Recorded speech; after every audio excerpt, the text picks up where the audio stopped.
Are you ready for some historical facts mixed in with a possible future?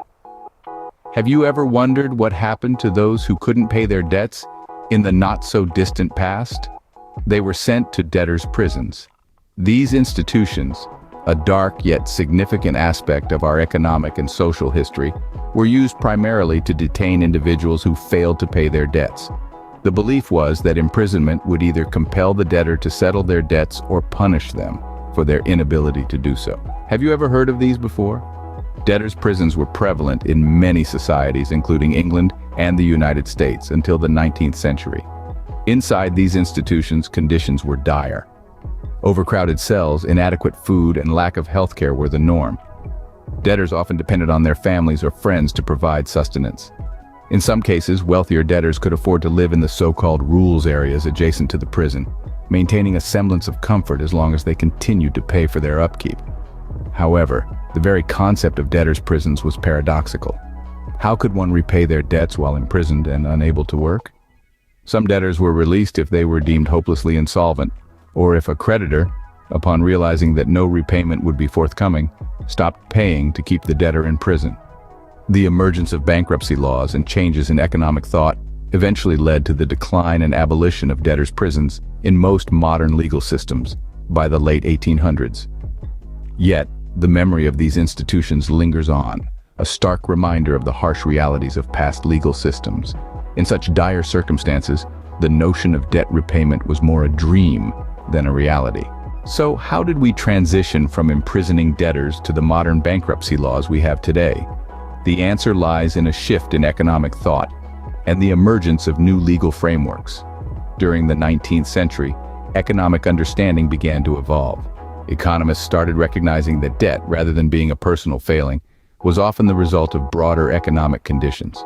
A crop failure, a sudden downturn in trade, or a family illness could plunge a previously prosperous individual into insurmountable debt. It became clear that imprisoning such individuals did little to improve their financial situation. On the contrary, it often worsened it. Moreover, there was a growing realization that imprisoning debtors was not just inhumane, but economically inefficient. Debtors' prisons removed individuals from the workforce, thereby reducing economic productivity.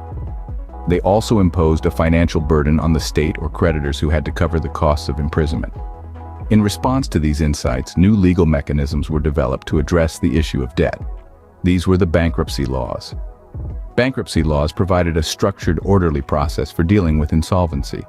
They allowed debtors to liquidate their assets to pay off their debts, and crucially, they provided a fresh start for individuals who had fallen on hard times. This shift in approach was not just an economic necessity, but also a reflection of changing societal attitudes.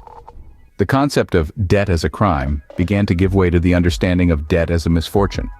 The focus moved from punishment to rehabilitation, from retribution to recovery. By the late 1800s, most modern legal systems had abolished debtors' prisons. Bankruptcy laws, with their emphasis on giving debtors a second chance, had become the norm.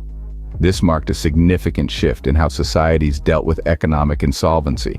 In essence, the downfall of debtors' prisons was a triumph of empathy and economic reason over punitive measures.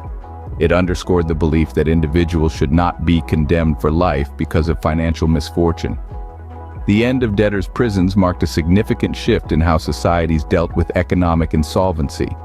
It was a step towards a more humane and economically rational approach to dealing with debt. A step that, as we will see, continues to have profound implications today. But what if history took a U-turn and debtors' prisons were reinstated in a dystopian future? Picture the United States, a nation founded on democratic principles, now under the iron grip of a fascist regime. The pillars of democracy have crumbled, replaced by an autocratic rule that has ushered in a new era of radical legal reforms. Economic instability and ideological shifts have paved the way for these drastic changes. Among these is the reintroduction of debtors' prisons, a chilling throwback to a darker time in our history. This time, however, they're not just used to manage debt, but are cunningly employed as a tool to control the population and suppress dissent. In this grim scenario, the government, centralized and unyielding, enacts laws that criminalize debt. Debt is viewed not as an unfortunate circumstance, but as a failure of personal responsibility, a burden on the state's economy. In this new order, you're not just a debtor, you're a criminal. This regime doesn't stop at mere legislation.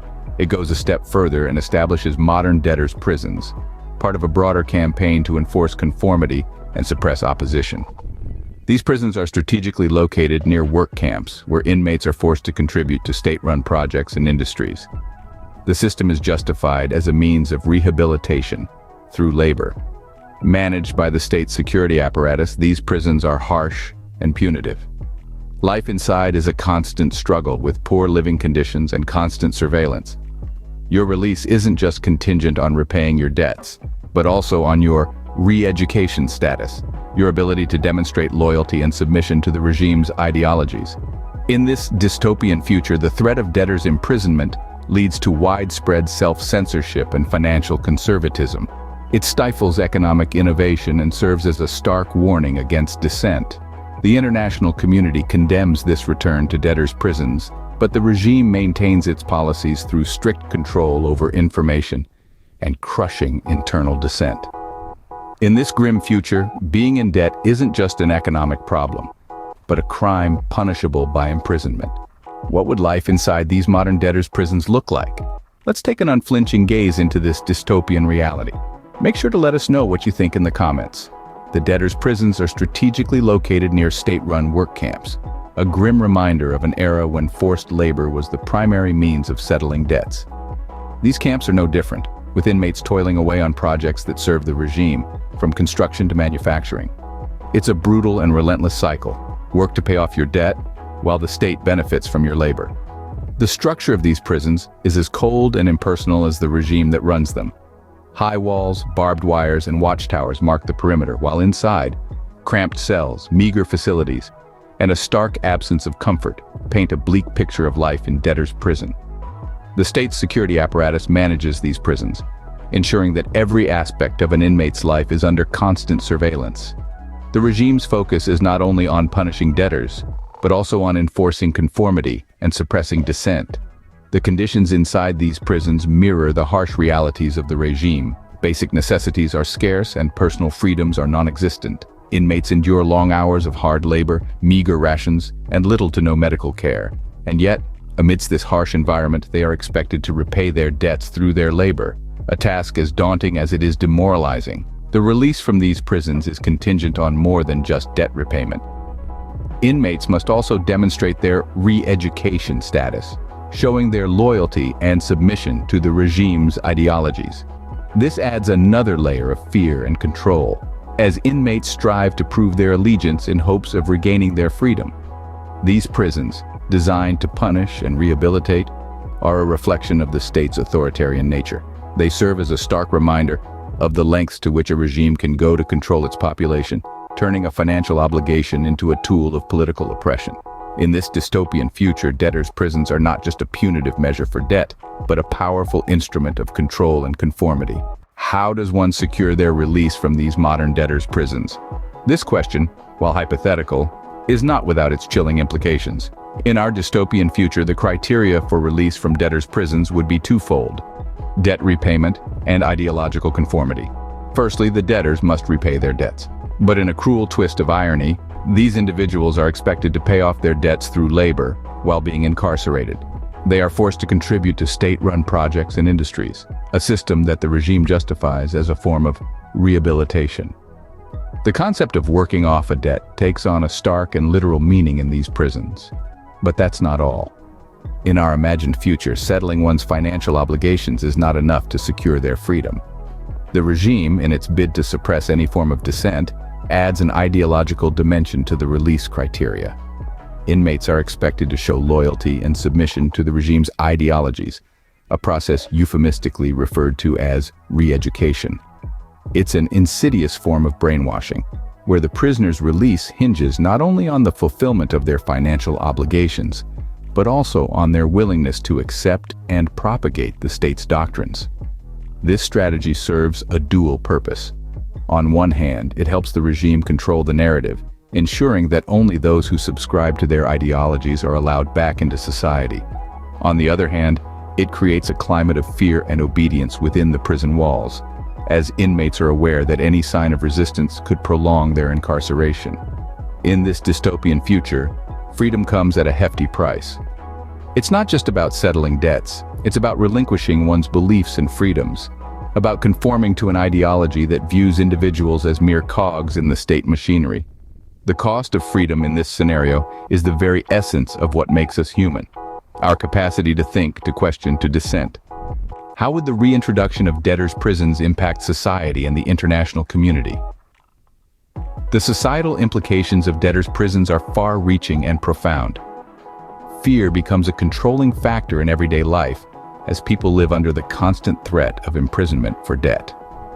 This fear leads to widespread self-censorship, with individuals refraining from expressing dissent or criticism of the regime, lest they be targeted and their debt used as a weapon against them. The financial behavior of the populace changes drastically as well. Financial conservatism becomes the norm, as people are more cautious with their spending and borrowing, trying to avoid falling into debt at all costs. This shift in behavior curbs consumer spending and stifles creativity and innovation in the economy, as the risk of debt becomes too high a price to pay for entrepreneurial ventures or even basic necessities. But the impact goes beyond economics. Debtors' prisons become a tool of political oppression, a stark warning against dissent. Those who dare to speak out against the regime or challenge its ideologies might find themselves in debt and consequently in prison. The regime leverages debt politically, using it as a means to imprison opponents and suppress opposition. Internationally, the reintroduction of debtors' prisons draws widespread condemnation.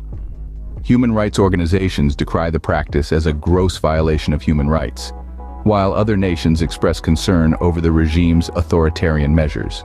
However, the regime remains defiant in the face of international criticism, maintaining its policies through strict control over information and strong repression of internal dissent.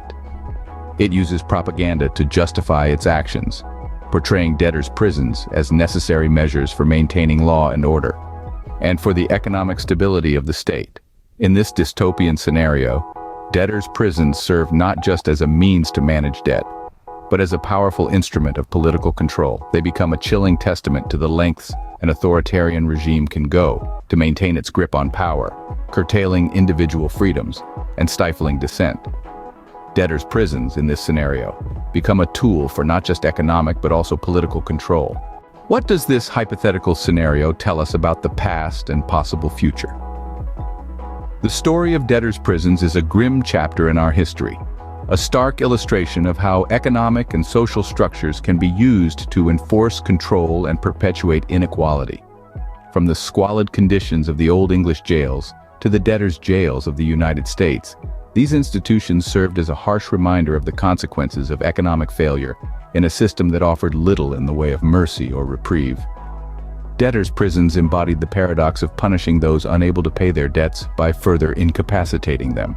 The hopelessness of this situation led to the eventual decline and abolition of these institutions by the late 19th century, as societies began to recognize the futility and inhumanity of such practices.